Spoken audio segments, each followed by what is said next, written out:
Hey everyone, we're back. Sorry about that, we just lost connection. Get back to it.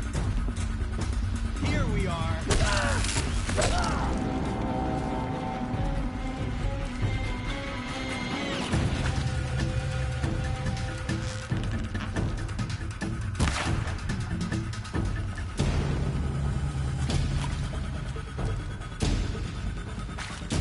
The sun.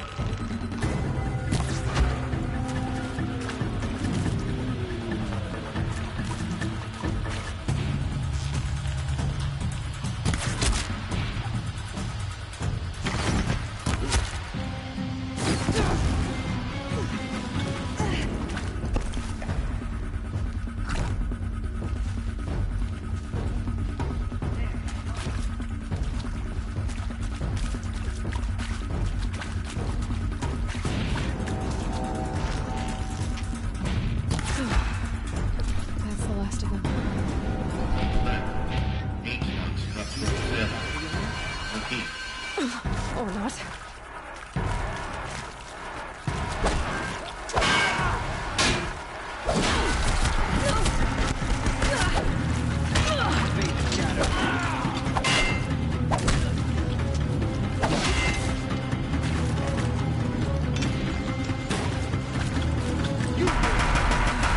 Room's clear. For a moment, anyway. Then get moving. You have to find Gaia.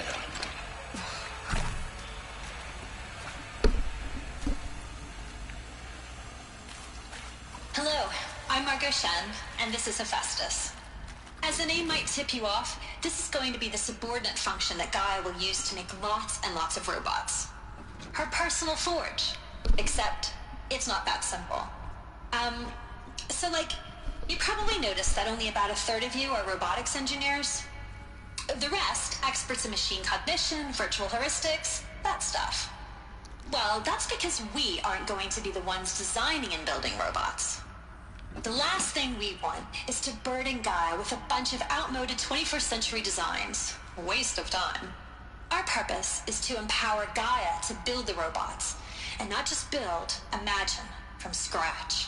Any robot she needs for any conceivable purpose, designed and fabricated at a snap of a finger. Hers. Her finger. So, Hephaestus isn't really the forge. It's more like the knowledge of craft and ingenuity of a mastersmith to wield the hammer. Encoded as software. Virtual creativity made real. Gaia's already learning. In simulation, she's doing some very creative things with fractal assembly and animal morphologies. Her designs aren't about to win the Liam Prize anytime soon, but hey, everyone has to start somewhere. So, yes, time to get started. Let's do this. I don't get it. Which part? It's a little technical at places. If Gaia was designed to save life, why would the robots it makes attack people? Perhaps it loves some forms of life more than others. The derangement. The machines weren't always so angry. True. Mostly they were docile until 10, 15 years ago. For years, Hephaestus has been forcing cauldrons to make aggressive machines. These shapes, I've seen them before. In a cauldron. You've been inside a cauldron? An abandoned one, yes. So the cauldrons, they belong to Gaia? It would appear so. The birthing places of her machines.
I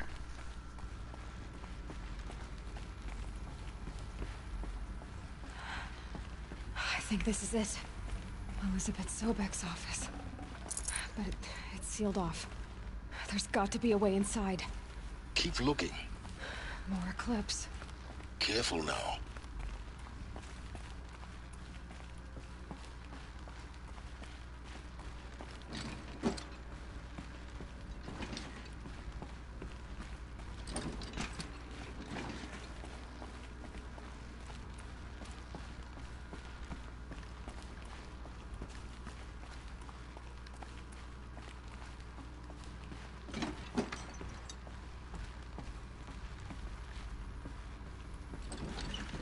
Welcome to Apollo, the collective memory of the human species and the wellspring of knowledge for future generations. I am Samina Elbaji. Until recently, I was director of the International Collective Memory Institute in New Tehran. As a heritage professional, I devoted my career to the preservation of human knowledge, creative endeavor, and cultural achievement. Apollo is, therefore, the ultimate embodiment of a lifelong passion, albeit under the very worst circumstances imaginable. The challenges before us are immense. Specifically, we will have to design and implement 4 major initiatives simultaneously. First, the construction of data repositories in cradle facilities around the world, ensuring redundancy. Second, the collection and processing of a projected 180 million discrete data entries. 42 zettabytes of data in Mandarin, English, Spanish, and Arabic. Third, the transferal and encoding of all that data onto DNA encapsulated in synthetic fossils. The only medium capacious and durable enough to safeguard it without degradation for the centuries to come. And last, but not least, the development of the holographic interface and gamified curricula, by which future humans will commune with Apollo, progressively unlocking heuristic learning modules, leveling up their knowledge and skills they will need to take control of the terraforming system. That is the future towards which all of our efforts will be directed. Not just the preservation of the past, but the seed for the flourishing of a new tree of knowledge. Welcome, and let us begin.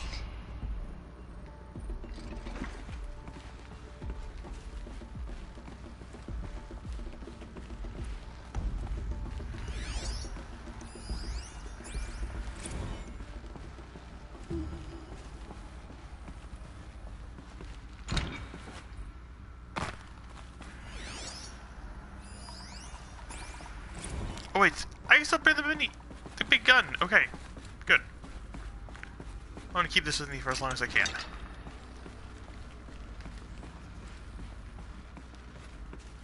I noticed these stairs earlier.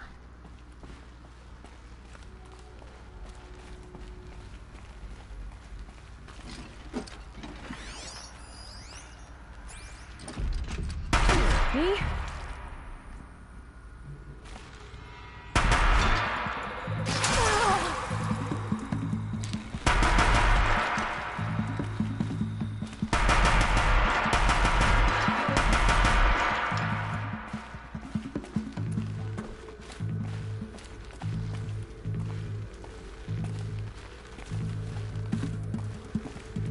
I see.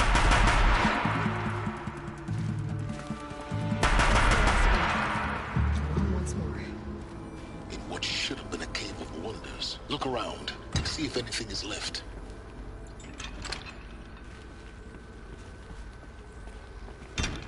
Yeah, let's come back for it if I can.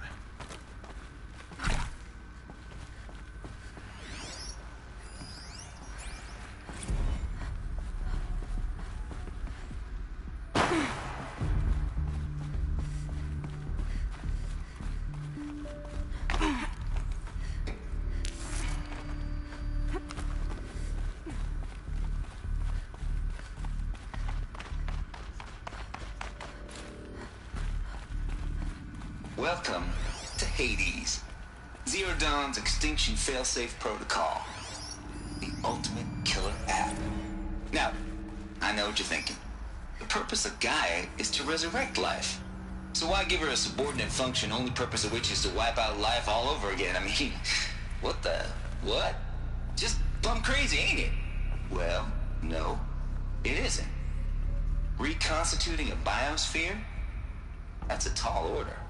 Tech smart as Gaia may be, odds are she won't get it right the first time.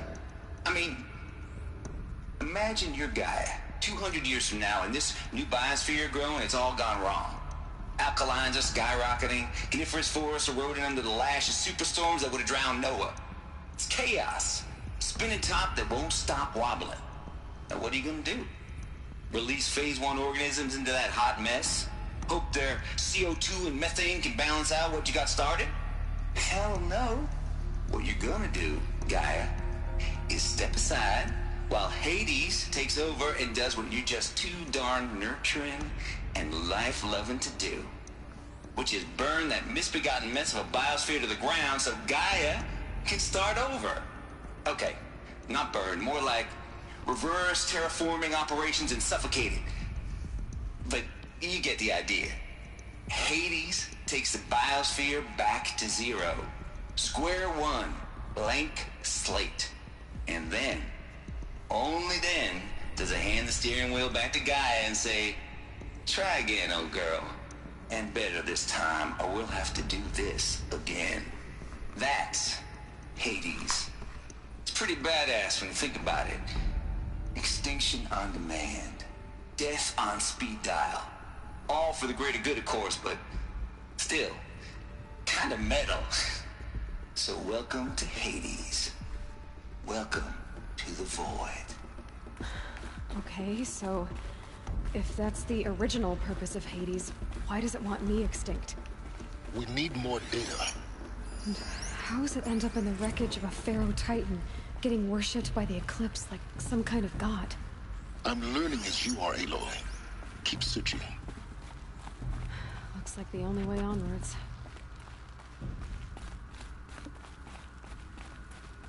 Welcome to Eleuthia, the crown and king of Gaia's subordinate functions. For it is by Eleuthia that the human race will continue to exist. I am Patrick Brochard-Klein, the Alpha in charge of this program. Now let one thing be perfectly clear from the outset. Eleuthia is not a genetic engineering project. Our goal is to preserve the human genome, not alter it. A snapshot of human genetic diversity, literally frozen in time. The genetic quintessence of our species, unmodified. Under my watch, our activities and initiatives will comply with the 2034 clone provisions and the 2048 Rally Accord.